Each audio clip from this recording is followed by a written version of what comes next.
Let me share something with you. You can learn all the techniques in the world. If you don't believe in yourself, it won't happen for you. I learned all of it. So that's why I do a training called Focus on the Seller. You've got to focus on you. And as you convince you, as you sell yourself every day, you will begin to see a difference in the things that you're doing.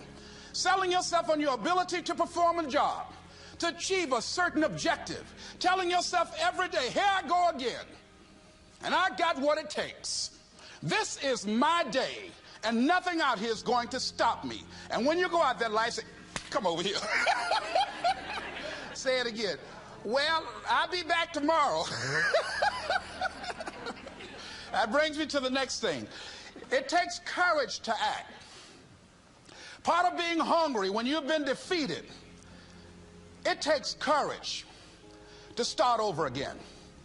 I used to do door-to-door sales, and I was working with another friend of mine, and door-to-door sales, I mean, it's punishing. It's cruel and unusual punishment. And I was a little boy knocking on the door. Hello, would you like to buy a nice working television set? No money down? No! Bam! They slammed the door in your face.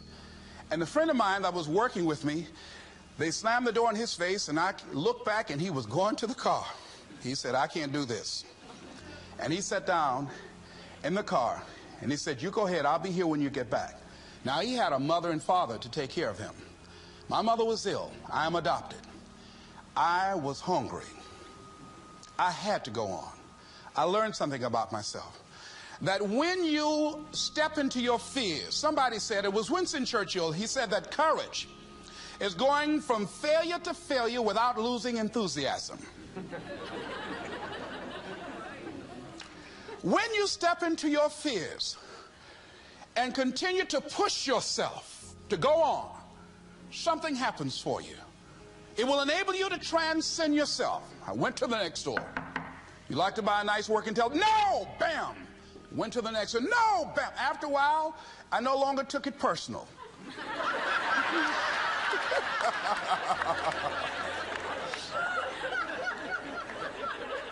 And I began to play a game. I said, well, I know there's a yes out here somewhere. And I'm going to keep on until I find it.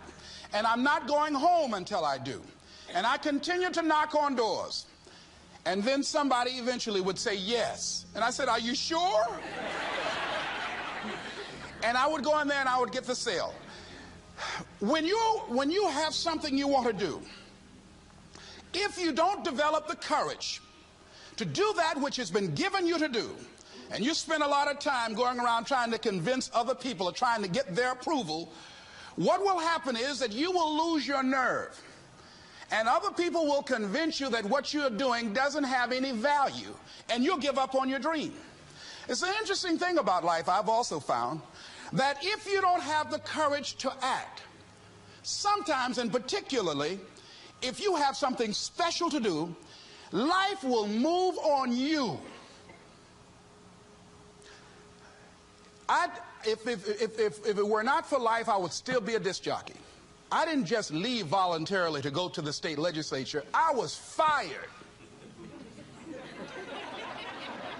I was working on a job, and I came home one day. I was married at the time, and I told my former wife, I said, that guy Bert I work for is stupid. She said, if he's so stupid, why does he sign you a paycheck? Now, you see why I divorced her, right? I couldn't stand her. That night, I could not sleep well.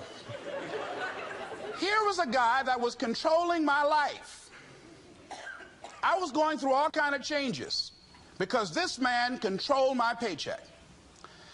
And it was Carlyle who said, truth crushed to earth shall rise again.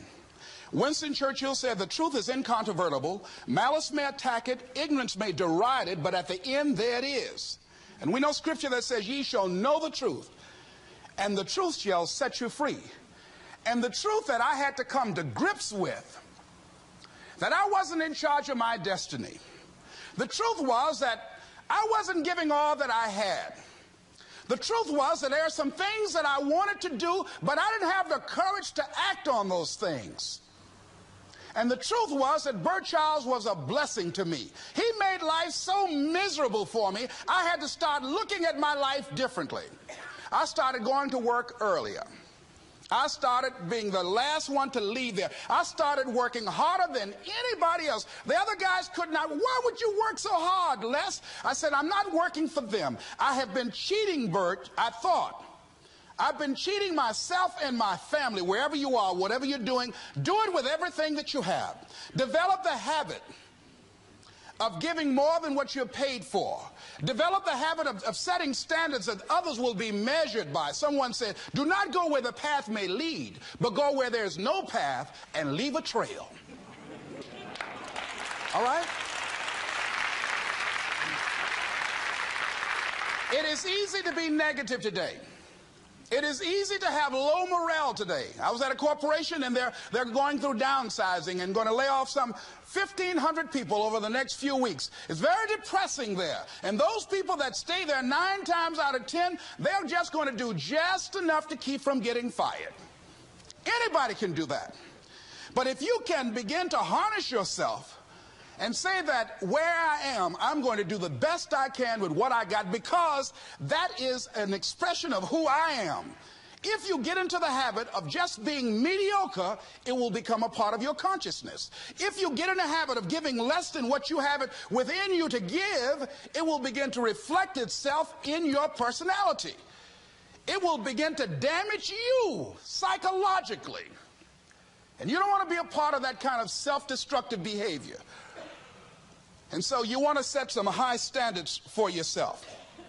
The next thing, part of what feeds that hunger, you've got to develop a sense of urgency.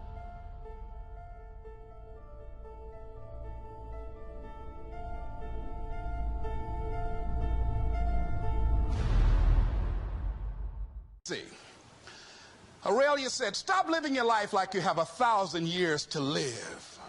In life, you're either here today and you're gone today. If there's something that you want to do and you can't do it all at one time, do just a little bit of it. I like what Robert Schuller says. He said, by the yard it's hard, but inch by inch, anything is a cinch. Do just a little bit of it. A friend of mine, Bobby Kerr, used to be a roommate. Bobby wanted to go into the area of public relations. He loved working with the public. Young lady he wanted to marry named Clarice. Bobby was a great procrastinator. Pretty soon the job where Bobby worked, they transferred him to another location. He went out to celebrate with the people on that new job site. And Bobby suffered a massive heart attack and died. Bobby didn't drink and didn't smoke, was under 40, and he died. Ask your question, how much time do you have left? How much time do you have left? When you start thinking about that, we don't know. We don't know. Bobby took all the greatness and all of the talent and all of his abilities to his grave with him. One of the things he could have put in parenthesis under his name, he didn't use all his stuff. And most of us do that. Most of us don't use the stuff that we have brought into the universe. And we want to make a conscious, deliberate, determined effort to start living life with a sense of urgency and using what we've got. Using ourselves up, sharing what we brought into the universe to share. Because if we don't, nobody else will. Stop wasting valuable time, knowing that if we begin to live our lives as if each day were our last, our lives will take on a whole new meaning. They take on a whole new expression, valuing each moment that we are blessed with. The next thing that begins to nurture that hunger, honor yourself as your word. Don't give your word out lightly. When you throw your word out there and you don't honor it, it makes a statement about you. If you decide to maintain a sense of integrity with yourself, that if I speak it, I'm going to live it. It's who I am. And I'm going to be very cautious in how I give my word to others and most of all with the commitments that I make to myself, because I want my life to reflect my words and honoring who I am and what I express. Another challenging area in terms of nurturing and developing that hunger in yourself is learning the art of becoming single-minded, learning how to concentrate, learning how to focus in. And you'll be surprised at the things that you're able to do when you learn how to block things out, when you learn how to keep thine eyes single. You'll be surprised at the ideas that will come to you, of the people that you'll be able to attract, of the opportunities that you'll be able to see. You'll begin to see things that have been standing there looking you in the face, saying, I can't believe this has been here all this time. Here's a habit that I do. Maybe it might be of some value to you. I get up in the morning and I start writing what great ideas that I can think of today that can improve me and that will enable me to reach my goal. And I just let my mind flow. Sometimes I write 15, 20 ideas. Some days it's more difficult than others. One idea can change your life. One idea can turn your life around. Deciding that you're going to focus to develop your skills. A guy was the new owner of a baseball team that was in the basement of the league when he took it over. He went to the pitcher and he said, what is your best throw? He said, well, I got a good curveball and I've got a good fastball. And he went on talking about his different throws. He said, but tell me this, what is your best throw? He thought for a moment. He said, I've got a good fastball. He said, that's all I want you to work on. Nothing else. Just develop your fastball. The next year, they went to the World Series. Most people don't know where their fastball is. Most people go through life never discovering what their talents are. Most people never develop their talents. They have skills and abilities, but if you don't nurture them, if you don't develop them, they will never serve you. Your gifts can take you many places if you develop your gifts. Most of us don't like to do those things that come easy to us. I've always loved to talk to people. I decided, taking this advice, to develop my skills as a speaker. And my gift has developed and has taken me many places. You have something that you brought to the universe, and that if you decide that my life deserves my developing this, what I do well, and becoming the best at it, and mastering myself, and seeing what I have within me, if you decide to drop your buckets where you are and develop your gifts, I grant you, you'll never ever be without. I grant you that your gifts will take you places that will literally amaze you.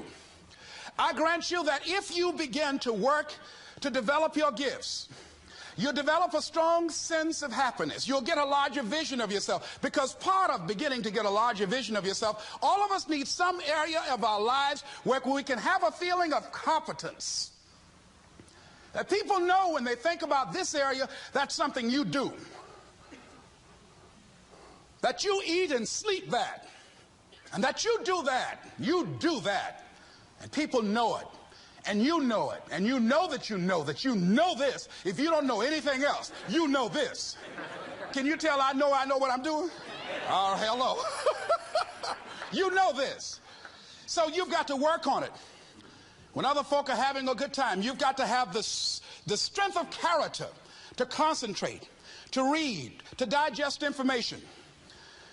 If you decide in any particular area that you're concerned about to make a conscious, deliberate, determined effort to read one book a month in that area, in 5 years you'll be among the top 5% experts in the world. I read a minimum of 2 books a week. The average American reads only 1 book a year. If you decide that area that you love, that you are going to master that particular area, in this era of accelerated change, overwhelming complexity, and tremendous competition, as you begin to develop and expand your skills and your talents and your vision of yourself, you will always be in control of your destiny. The next thing is, whatever it is that you want to do, you want to do it massively. I have a friend who was telling me that his sales were down. I said, well, how many phone calls you make a day? He said, 25. I said, double them. Make 50 or 75 or 100. He said, oh man, that's just too much. I said, what do you mean too much? You behind on your bills? You're talking about too much? You know one way to get back on your feet real quick is to miss 2 car payments? You talking about you're tired? There's no competition out here. Decide that you're going to push yourself. Most people won't do that. Most people give up on themselves easily. You know the human spirit is powerful. There's nothing as powerful. It's hard to kill the human spirit. They asked Benjamin Disraeli, a man who became the head of a country at a time when Jews were not allowed out after 10 o'clock. They said, how did you do it? How did you achieve it against such great odds? He said, nothing can resist the will of a people that will stake even their existence on the extent of their purpose for good. That when you have a made-up mind, when you decide that you want to do something, I was reading something the other day, he said, the power to hold on in spite of everything, the power to endure, this is the winner's quality. The hunger, the ability to face defeat again and again without giving up. This is a winner's quality. You have that quality within you. When you're hungry, you don't care about the facts. You don't care about the odds. Doug Williams played for the Washington Redskins, quarterback. John Elway of the Denver Broncos in the Super Bowl. Everybody was talking about Elway. After the Super Bowl, when Doug Williams made a historic passing game, they asked him, said, how were you able, in spite of all of the negative publicity saying that you couldn't win, how did you do it? He said, I ignored my critics. I just didn't pay any attention to them. I ignored myself because they kept on saying it so much. There were times I doubted whether or not I can do what I needed to do. There's a Doug Williams in everybody here. There's greatness in you. And you've got to learn how to tune out the critics outside and the critic inside. And since I'm going to do this, I'm going to harness my will. And I'm not going to let anything stop me. I deserve this. I'm going to do it until. And this friend, I told him, said, start increasing your calls. I said, I make 100 calls a day. I got a callus in my ear. My ear kind of dark. You can't see it, but it's there.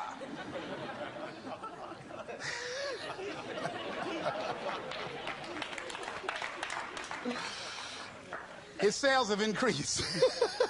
He's working harder now. The other thing is that if you want something, you have got to be relentless. You've got to learn how to become resourceful. You've got to learn how to become creative. When crises strike in your life, and in the Chinese language, crises mean danger, but it also means opportunity. And this is an opportunity for you to grow. And you've got to be so relentless, regardless of what comes down the pike, that you're always looking for a way to get over, always looking for a way that you can break through, always looking for a way that you can win.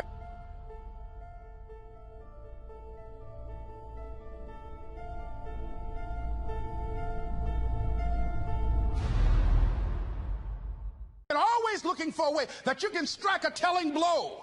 And pretty soon, I think there's some people watching us in the universe that say, wait, let's call a meeting over here. You know that guy Mustafa? Look at him down there. He won't stop. Just that fool don't know he can't get over. Look here. Why don't we do this? Let him go and let's mess with somebody else. Just let him go on through.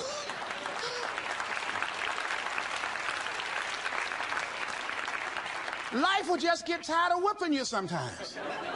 And just say, let's just let this one go.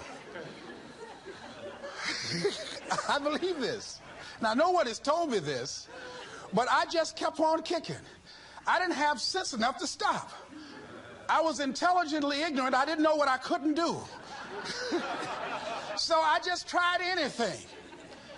And the fascinating thing about life, because you can't get out of it alive, you might as well have a good time, you know? You might as well have a good time. Live your life with passion, with some drive. I was giving a seminar the other day, and I mentioned that I was going to do some training in August with some young teenagers and take about 100 away to a 2 or 3 day camp and wipe them out. Been working on this. So after the speech, one of the parents walked up to me and said, Mr. Brown, I'd like for you to do something for my son. He's not motivated.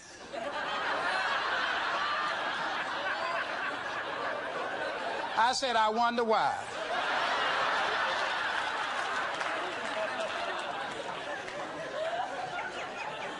I wonder what's wrong with him. He had no fire whatsoever. See, what you do speaks so loudly folk can't hear what you're saying.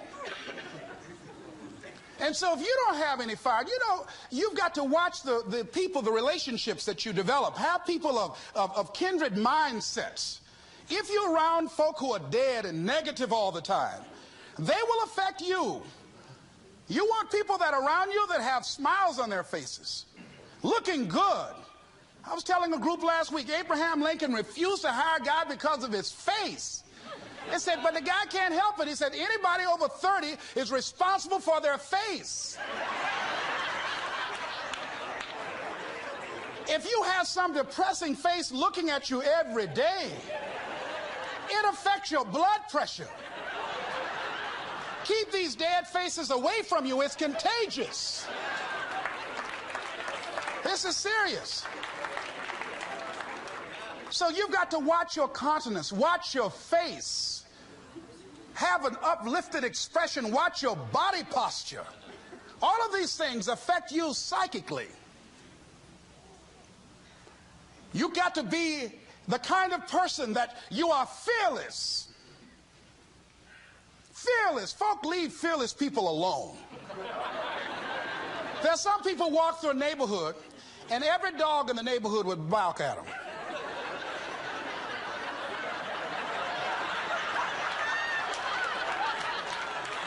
But there's some people come through and ain't nobody gonna mess with this.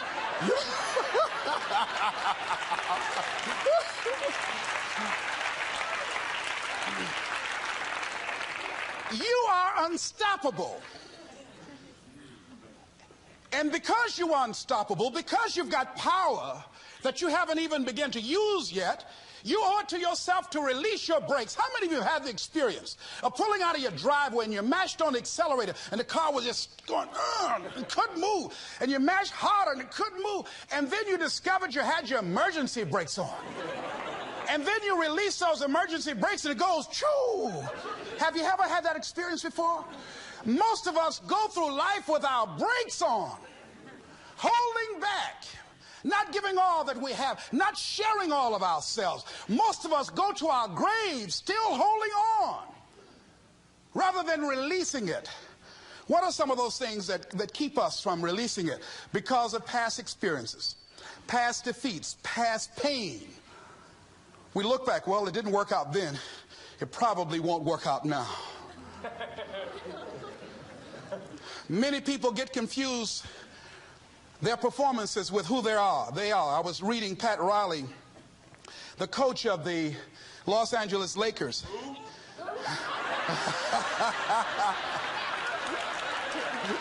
But you're going to like this quote here. After the Trailblazers had blown them out of the water, and I'm sure he said this last night, they asked him, how do you feel? He said, tonight we were exposed for what we are right now. You see? That if my speech tonight doesn't work, it doesn't mean that I'm a bad speaker. It means that what I did didn't work tonight. And I've got to separate what I do from who I am.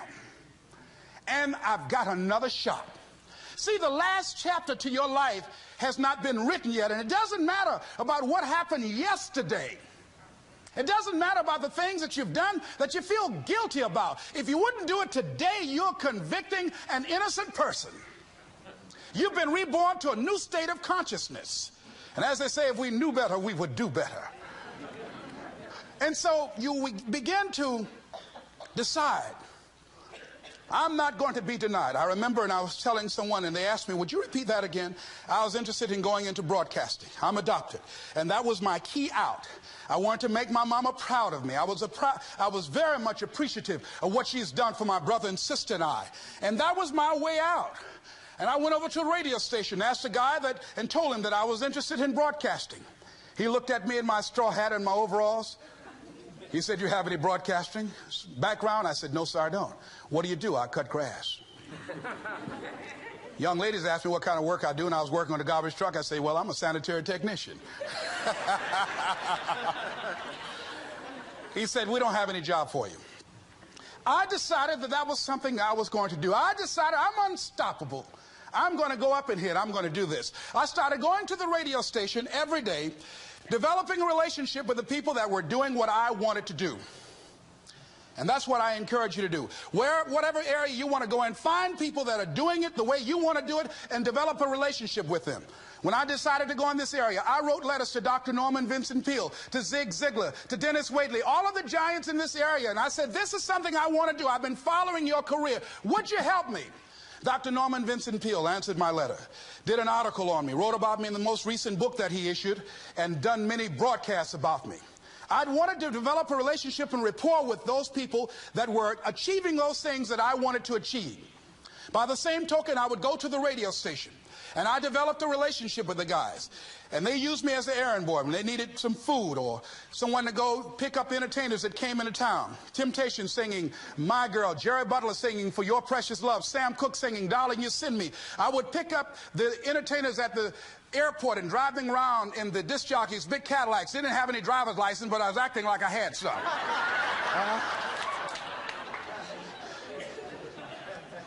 Every day I used to go home and work on my communication skills, developing myself.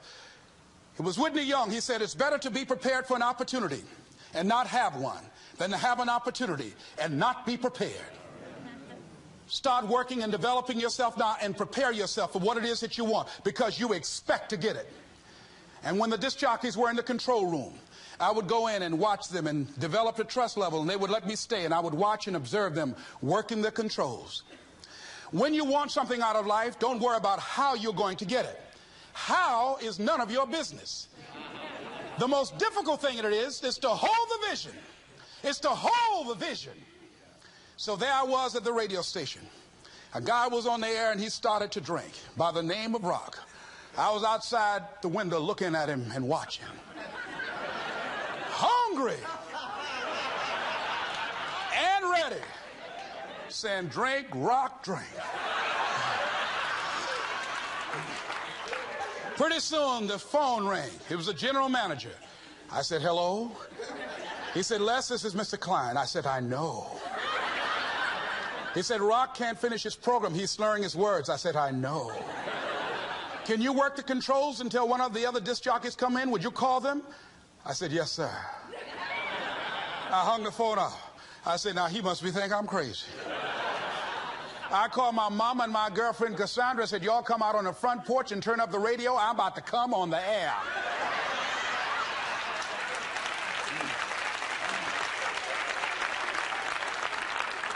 I waited about 15 minutes. I called him back. I said, Mr. Klein, I can't find nobody. He said, well, why don't you go in there and work the controls until they get there? And don't say nothing here. I said, yes, sir. I couldn't wait to sit down at that turntable, Mustafa. I said, look out, this is me, LB, Triple P, Les Brown, your platter playing Papa. There were none before me, and there will be none after me. Therefore, that makes me the one and only. Young and single and love to mingle, certified, bona fide, indubitably qualified to bring you satisfaction and a whole lot of action. Look out, baby, I'm your love man. I was hungry.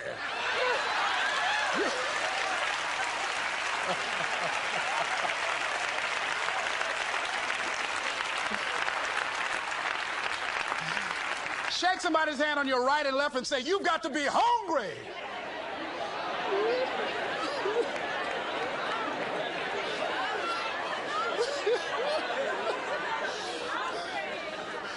Boy, y'all something else. You hear me? You want to be persistent about what it is that you want to achieve. Alexander Graham Bell said, "What this power is, I cannot say. All I know is that it exists, and it becomes available only when a man or a woman is in that state of mind in which he or she knows exactly what he or she wants and is fully determined not to quit until they find it." When our children are learning how to walk, how many times will your baby attempt to walk and fall and you just say, "Just sit down, don't try anymore, you've fallen 20 times. Just sit down somewhere," busting your lip and everything, getting in folks' way. When will a baby walk? It will walk when it walks. That's when it will walk. Les, when will you be known nationally as the motivator? I will be known when I'm known. That's when I'll be known. Don't get caught up in, well, I've tried it 4 or 5 times and things didn't work out. If there's something that you want and you're hungry for it, you've got to do whatever is necessary until. And when you give the best you can and that's not enough, you must do what is required. And don't give up on yourself. Don't throw the towel in so quickly. Many people give up on the 1-yard line, where if they have the determination just to keep on knocking. It's a funny thing about life. If you're home one day and someone is knocking on the door and you say, "I don't want to be bothered today," and if that person just keep on knocking, say, "Can you believe that fool's still knocking?" Pretty soon you say, "What is it? What do you want?" And that's how you've got to be about your dream. Some people, well, I guess ain't nobody home. I knocked on the door, but nobody came. I heard the television on and people were moving around, but I guess opportunity probably went out the back door. Oh, no. See, life is not just that simple. It's not that cut and dry. And that's why most people never realize their personal greatness, because they're casual about life. And when you are casual about life, you will end up a casualty. Life is serious business.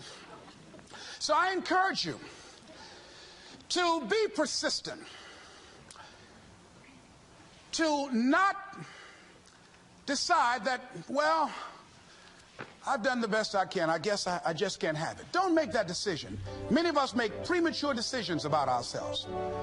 Calvin Coolidge said something, a man who was a president that was not known for his eloquence or making any historical decisions, but something he wrote about persistence. And he says, "Press on. Nothing can take the place of persistence. Talent will not. The world is full of unsuccessful people with talent. Genius will not. Unrewarded genius is almost a proverb. Education alone will not. The world is full of educated derelicts. Persistence and determination alone are omnipotent." There's a person that is the embodiment of persistence and determination. A person who decided that some time ago that I'm not going to take anything to my grave with me. I'm going to use myself up, and I'm going to give and give and give until my last breath. This summer, I'm going to be working for her and with her, doing training, teaching young people techniques and strategies on how to manifest their personal greatness, teaching them techniques and strategies that will change them at the subconscious level, changing their value systems, and let them see the major role they can play in society. Let's give Mrs. Rosa Parks a round of applause, if you please.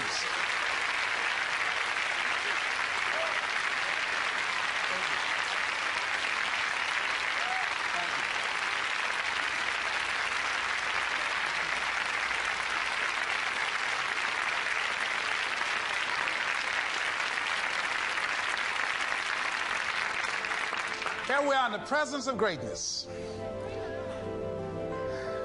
Mrs. Parks, people over here couldn't see you. Would you come up? Could you? She's such a beautiful person.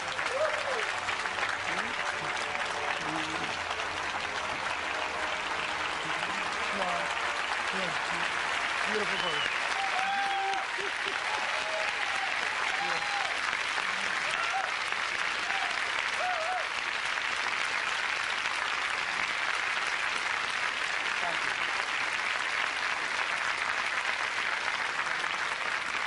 I encourage you to see Mrs. Parks and Mrs. Elaine Steele about the Rosa and Raymond Parks Institute for Self-Development. If you're interested in your children participating in that, they have some information over here to share with you. It is just fascinating and just a blessing to have this woman when a lot of folk who are giving up. And here this year she celebrated her 75th birthday and still has a dream of being an instrument of change. And there is a Rosa Parks in all of us who made a decision at one point in time, standing on the platform of oughtness, as Immanuel Kant talks about in a book called Critique of Pure Reasoning, that there's certain things we know we ought to do. We just know it. We owe it to ourselves and those around us. I don't know what your dreams are. I don't know what your goals are. But let me leave this with you.